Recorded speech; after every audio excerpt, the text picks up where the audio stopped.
Well, I think it's great that we're using, all of us here, an entire day devoted to innovation. Because now you mentioned Google. And isn't it apparent that who is kicking ass right now? Well, Google is one of them. Facebook is kicking ass. Apple, Tesla, Snapchat, WhatsApp, all those companies are from the United States. They are American. Who is also kicking ass? Well, maybe Samsung is doing quite good. But what about Europe? Well, I know in Scandinavia we were a little bit proud of Skype at some time, and maybe there are a few other Spotifys from Norway, but we are not really being innovative enough. So we need to work on this. That's why it's great that we devote an entire day to innovation, and we need to understand what innovation is. And also what is more apparent when we are talking those digital companies who are becoming a bigger part of the business environment and the global environment in general, then it's not the same thing. Here in Germany, you are quite good at making cars. There are 15 or 17 global car manufacturers. They each have a market share. But when something is digital, then it's more apparent than winner take it all. Who is number 2 after Mercedes? Well, we can pick out a lot. Maybe Mercedes is not number 1. But who is number 2 after Facebook? Who is number 2 after Google? Well, winner kind of takes it all. So that's why it's so goddamn needed.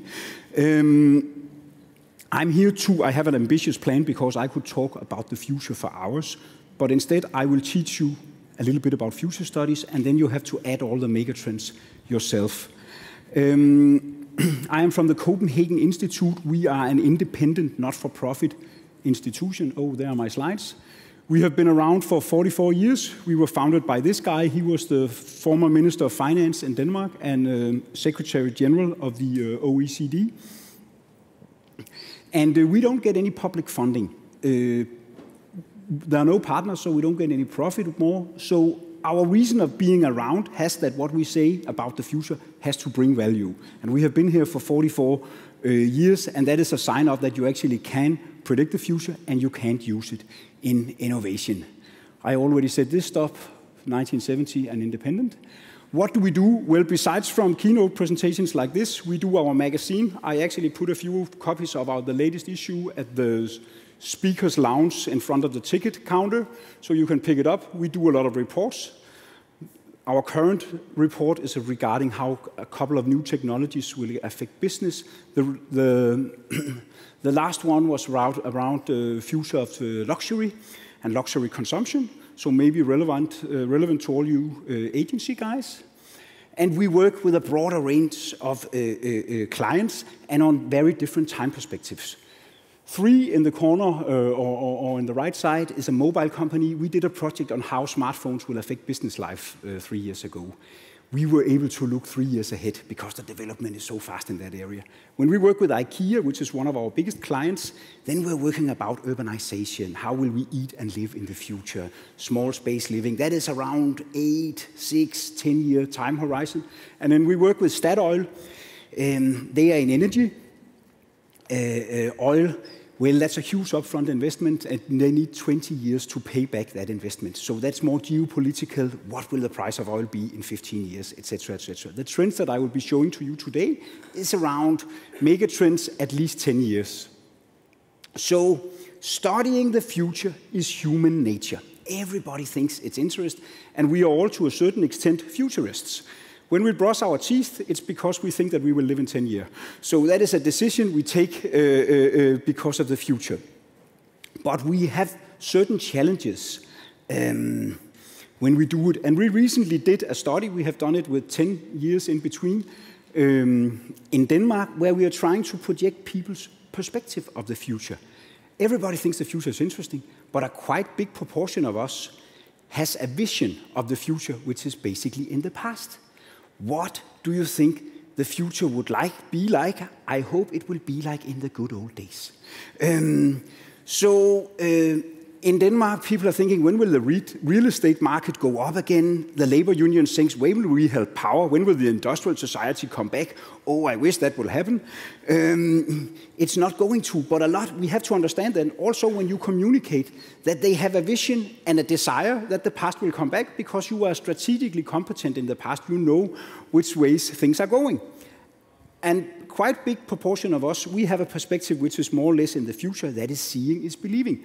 A good example of what could happen is that the rise of China and Asia as a production country was no secret. You could attend a seminar 15 years ago. So it should have been no surprise to any production company in North America or in North Europe. But it was a big surprise. A lot of these CEOs, they even attended that seminar. Then they did, I don't like that news.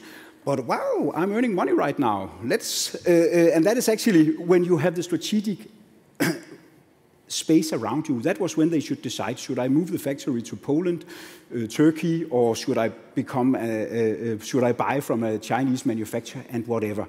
So this about our perspective, we don't see the world as it is, we see the world as we are. And we have different perspectives. And you guys are probably experts in segmentation, but when acceleration is increasing, people's perspective towards change and the future is one of the parameters that you should include when you are communicating with different segments. And you are the creative guys, so you are basically always running ahead and feel you're being misunderstood because you are not aligned. And when we want to implement the right strategy, all of us, we should work together. And that is why everybody can say, we will be the Apple in our industry. Yes, but how the do we get there? So please make sure when you communicate to people with a different perspective of the future, take them by the hand. They probably need some, it's probably not the past coming back, but it's not a bad thing.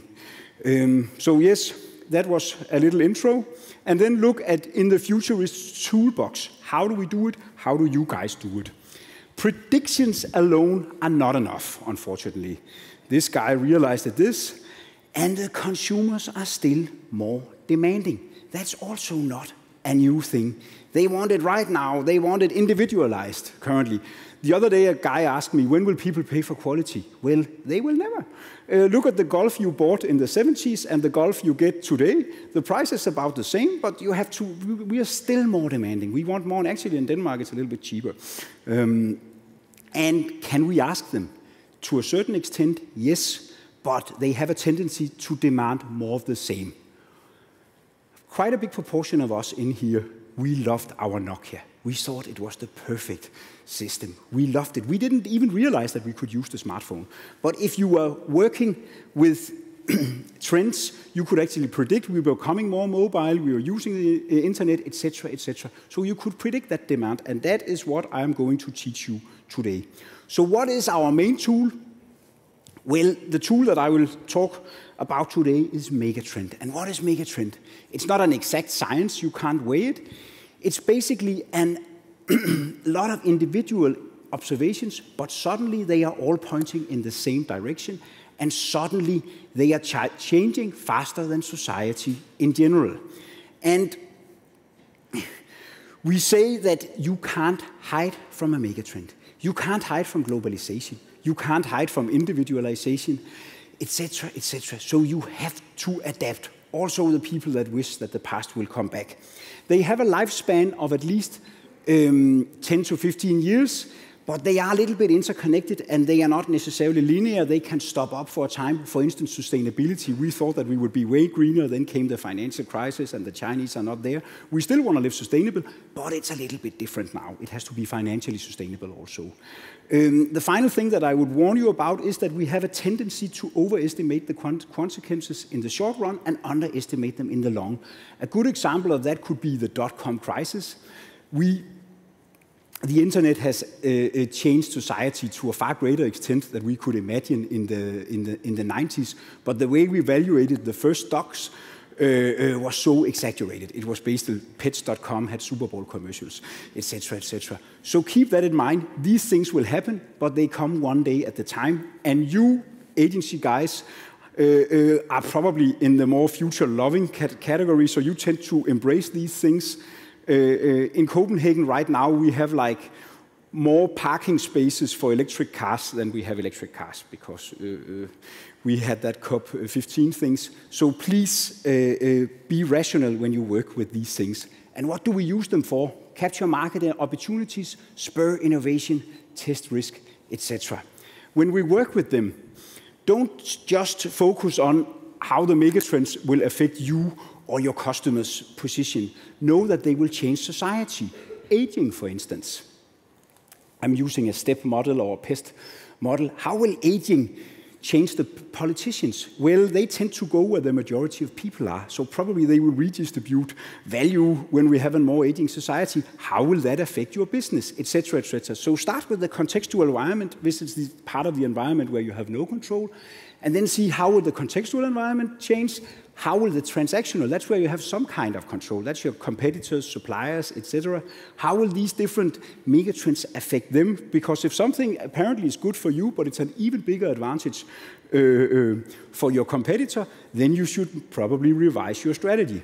So that is a very good model of understanding and working with megatrends. And now I will give you a little example. Can you actually predict this? Yes, we did a report in 1980.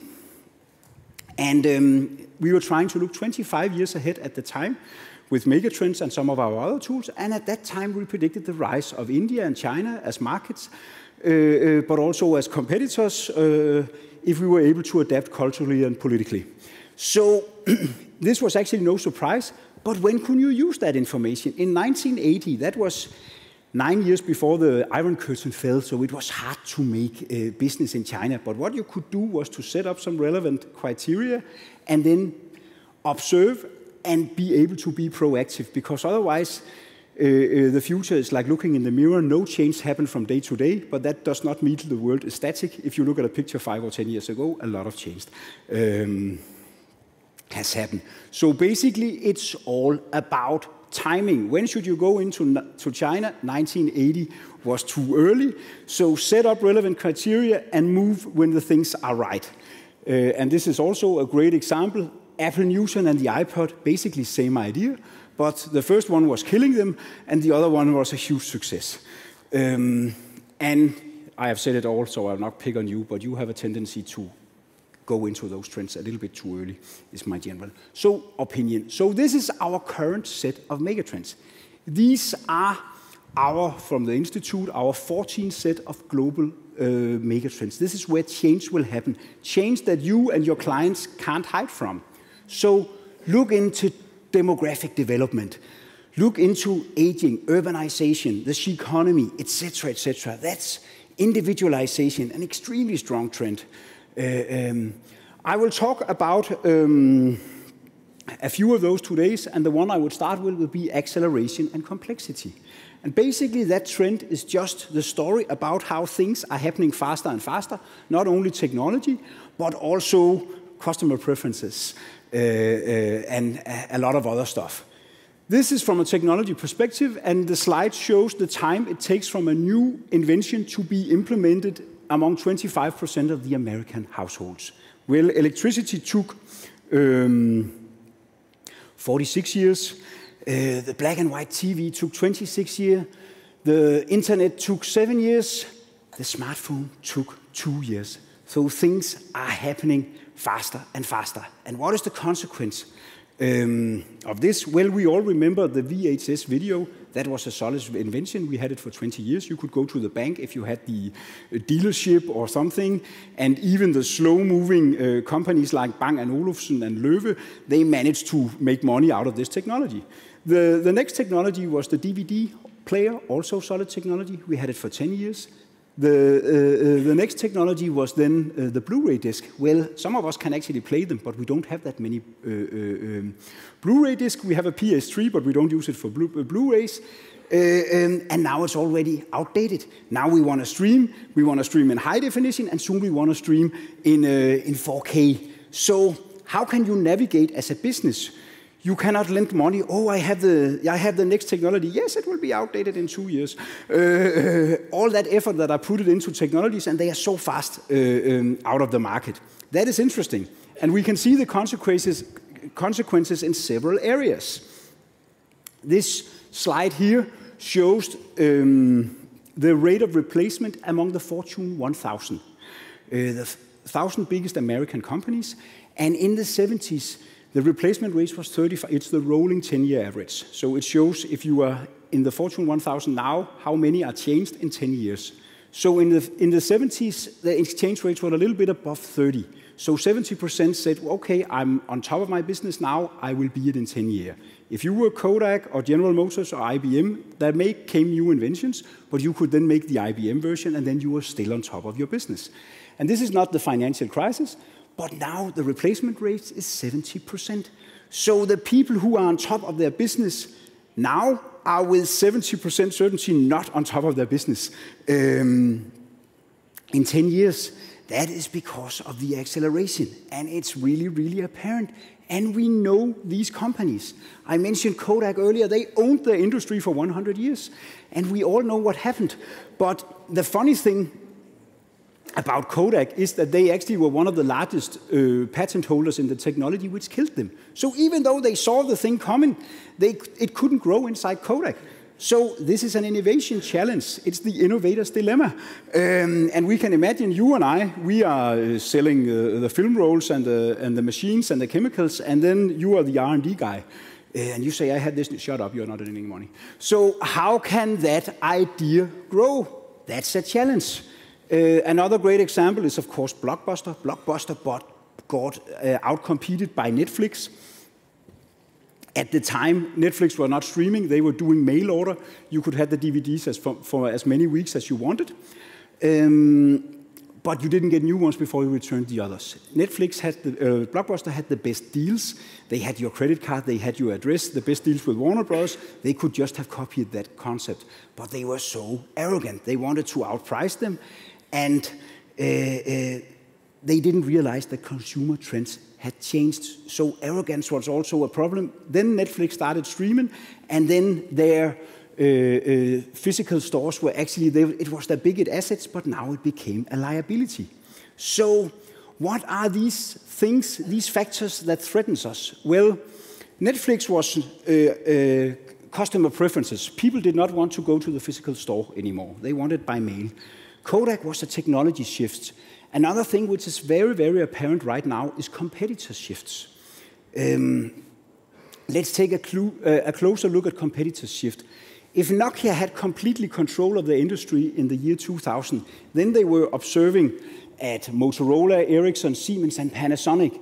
The guys who took them out of business, that was Apple. Apple wasn't considered a mobile manufacturer. They were not even looking at Apple. And Samsung was at the time producing flat screens and other consumer electronics. So one of the lessons is that when a lot of industries are converging, you need to be extremely close to your customers, because suddenly a guy from a completely different point in the value chain or in society can take over your business. Now the mobile companies want to do private banking, or not retail banking. And the supermarkets has cash and physical appearance, so they also want to be banks, etc., etc. So please keep an eye to those industries converging. That is also quite apparent. So what should they do, those poor CEOs here? If you know with 70% certainty that you are not in the same fortunate position just in 10 years, do you want a 30-year mortgage on your production facility or on your headquarters? No, you want to rent it.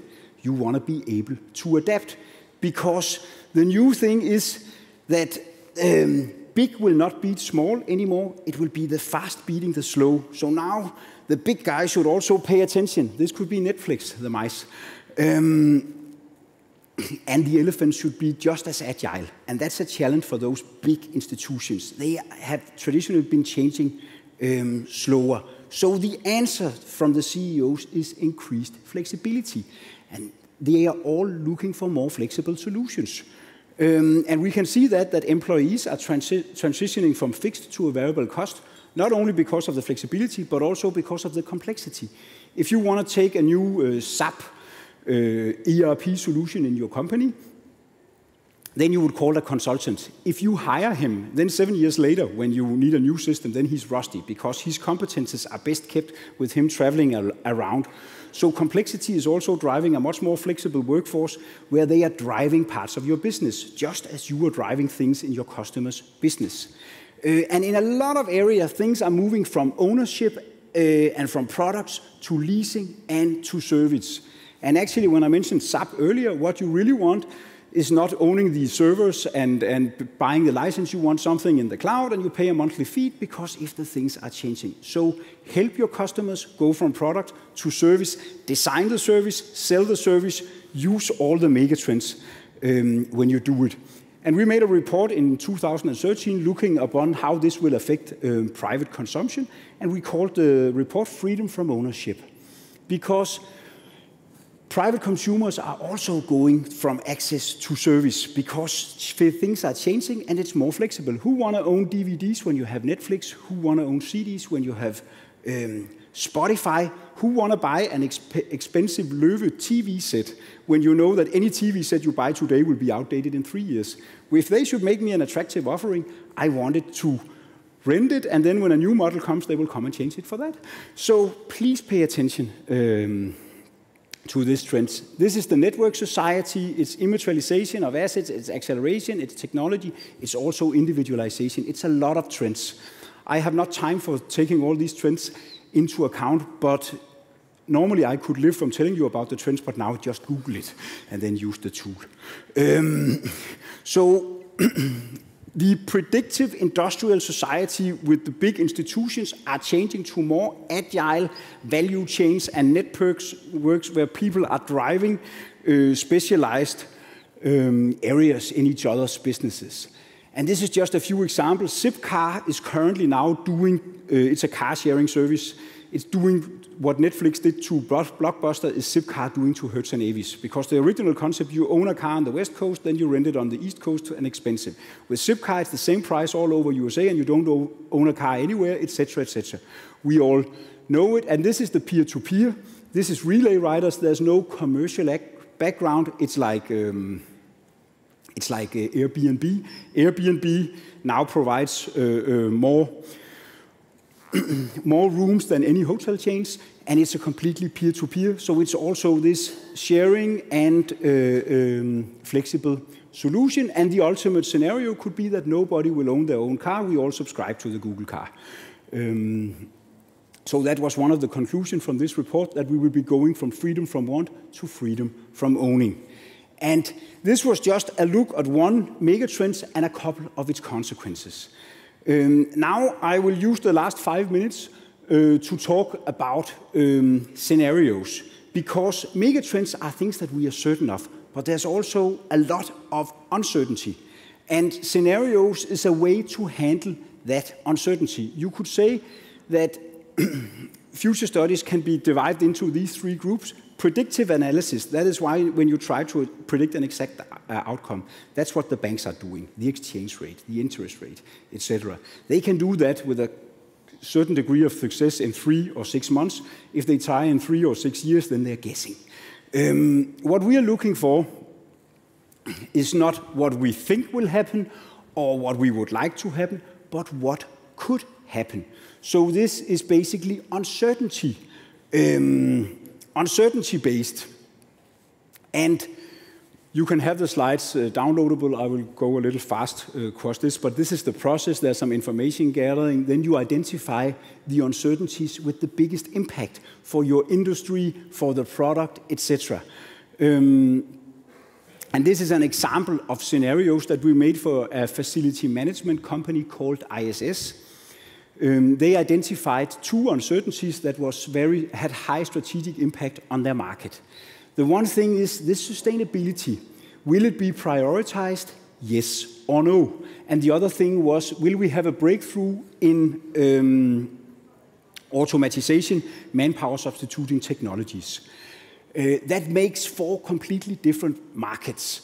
And what you do is you say, what kind of business will I do? What kind of products or solutions or services will my customers demand? And you actually describe the entire society on a lot of parameters. And then you say, what will our job be in this world? And then you can use it proactive also. Then you test your strategy. Is there a strategy which will work in 3 out of 4 scenarios or 2 out of 3? Then it could be more attractive. And if the world is shifting, then maybe I should not own my factory because I want to be more flexible. we identified some of the driver. If we were supposed to be in the upper right corner in 10 years and sustainability should become globally prioritized, well, we probably would need, we did this in 2010, we probably need a Kyoto Agreement in a couple of years. That has not happened. So we are not on the way to the right.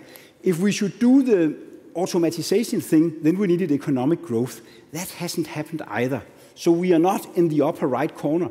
We are actually maybe a little bit down here in fragmented world. So now we can be proactive and say what kind of products, what kind of solutions, how are our customers behaving, because that have we described in also in all these different scenarios. And when we use it as an agency or for innovation, we can make the scenarios a little bit extreme, actually, because that can stimulate our creativity. I did this with a bank yesterday, and I say, okay, imagining that Apple turns their 600 million accounts into a bank, and you are just a little regional player, so you are not doing any banking anymore.